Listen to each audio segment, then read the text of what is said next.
Hello and welcome to my review of To Kill a Mockingbird by Harper Lee. To Kill a Mockingbird was first published in 1960, but is predominantly set in 1930s Depression-era America, with the narrator Scout looking back from an unspecified date in the future at a 2 or 3 year period that began when she was 6. The story starts with Scout's first day at school. It explores her relationship with her brother Jem and her father Atticus. It takes in the neighbours and the other people that make up the town of Macomb.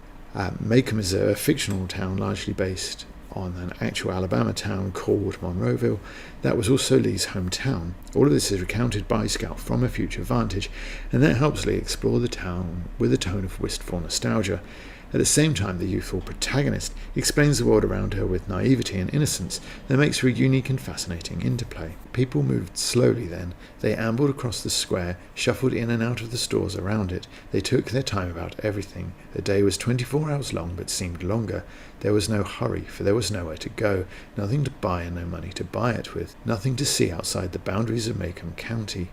But it was a time of vague optimism for some of the people. Macomb County had recently been told that there was nothing to fear but fear itself. Here Scout is describing the town of Macomb, the effects of the Depression, in a tone that encapsulates this tone of knowing yet innocent, the last line themselves coming from President Roosevelt, whose efforts to bring America out of the Depression would take a few more years yet to have any great effect. And while in this context they resemble the kind of blank statement the more recent presidents have used, the narrator and the narratee clearly know that Roosevelt's policies will eventually help. Scout has clearly heard them, but doesn't understand the significance of them in the same way. Scout, Jem and their friend Dill are fascinated by their neighbours, the Radleys, who are quiet and reclusive. Their son, Arthur, also known as Boo, is basically incarcerated in the house by his parents and is the subject of numerous rumours in the small town. The children make a game of reenacting some of those stories and trying to catch a glimpse of them. Boo is likely getting out of the house, though he remains unseen, as Scout and Jem regularly find little gifts in a tree. Probably my favourite scene in this section has Jem and the others playing with an old tyre, and they crash into the Radleys' house and are terrified by the consequences, but from inside the house, Scout hears laughter. The other side to what has so far been shown as a sinister or scary figure, and it paints Boo Radley as the most human character we've not actually seen at this point. Scout's school days and her introduction to an authority quite unlike those at home are the source of some humour, especially at the expense of the clueless schoolteacher Miss Caroline. But these scenes of comedy are also packed with foreshadowing for future events, and a great way to do a little bit of subtle exposition about characters that grow into more importance as those events unfold, such as the grubby Yule family and the poor but honourable Cunninghams. Because of Scout's wide-eyed narrative, her mixture of wise beyond her years and yet hopelessly naive, none of this ever feels like exposition. Though it's all very strong, though about halfway through this book, I did wonder to myself, isn't this a book about a man being put on trial for rape? But the themes of this section, the baiting of the Radleys and the curiosity and backwardness of the school, continue into the sections that follow, such as Atticus's regular call to see things from the perspective of others, and that institutions and authority often result in outcomes that are unexpected or objectively wrong. This is Scout's view of her school, where she's clearly so far ahead of all the others she gets nothing from it, and is regularly punished for that. As I inched sluggishly along the treadmill of the Macomb County school system, I could not help receiving the impression that I was being cheated out of something. Out of what, I knew not, yet I did not believe that 12 years of unrelieved boredom was exactly what the state had in mind for me. So you can see there that the institution, the authority, is failing to provide what it's set up to provide, which is obviously an education for Scout. This is also shown to be Harper Lee's view of the court, when Tom Robinson goes there for justice, but he doesn't get it. Tom had been given due process of the law to the day of his death. He had been tried openly and convicted by 12 good men and true. My father had fought for him all the way. Then Mr. Underwood's meaning became clear. Atticus had used every tool available to free men to save Tom Robinson, but in the secret courts of men's hearts, Atticus had no case. So again, you can see the institution of the court there has failed to do what it was set up to do, to bring true and fair justice. Prior to this, Atticus tells the children about the case he has taken on, defending Tom Robinson, and that it will likely cause trouble in the neighbourhood. The trial scenes themselves do not occur for a few more chapters yet, and Scout and Jem's games change as Jem reaches the beginnings of adolescence, as does Scout's boyish behaviour, particularly her fights with those that insult Atticus. You can see gradual maturity in her, even though she's more and more on the outside. She's excluded from the boys' games, she has no female friends, and she's rebelling a little against the pressure to conform, yet obeying Atticus's insistence that she should not respond to provocation. There's a great sense of a gradual maturity in her that is dichotomous to Jem's more erratic transition through puberty. The trial itself also plays out well. We see Atticus's thoughtful approach contrast with his opponent's goading of the defendant. We see Tom Robinson's calm responses again contrast with Bob Ewell's more aggressive ones, and May Eller's confused emotional outbursts. There truly can be only one outcome to all this, and naturally that makes the emotional resonance of it all the more powerful. It's also a great rite of passage for the children who lose a little bit of innocence, and for the town itself when a handful of locals are prepared to, or moved to rather, defend Tom Robinson. Despite the outcome, feeling slighted, Bob Ewell threatens to get his revenge, and he later attacks Jem and Scout as they return from the school pageant, and it requires the intervention of Boo Radley to save them.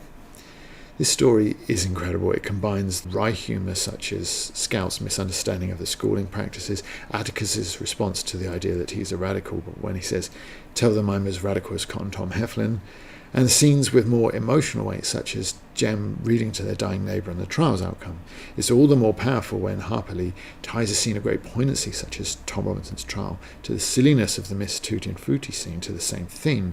At the same time, we're given hope for a brighter future by Mr. Underwood's reaction to the trial's obvious injustice. We're also shown the immediate reaction when the children play a prank on the two women.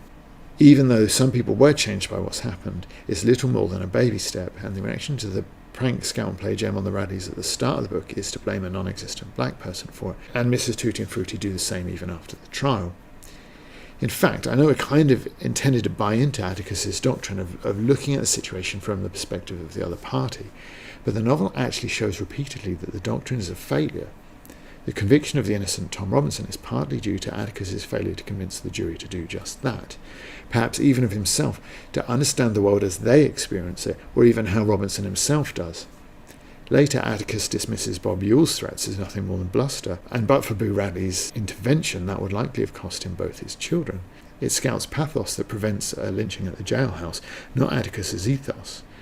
And in the final scene, Atticus gives up even a little more of his beliefs when the sheriff persuades him to lie about what happened to Bob Ewell in order to protect Boo. The last action seemingly in the face of Atticus's other, more accurate assertion that courage is doing the right thing, even if you know you'll eventually lose.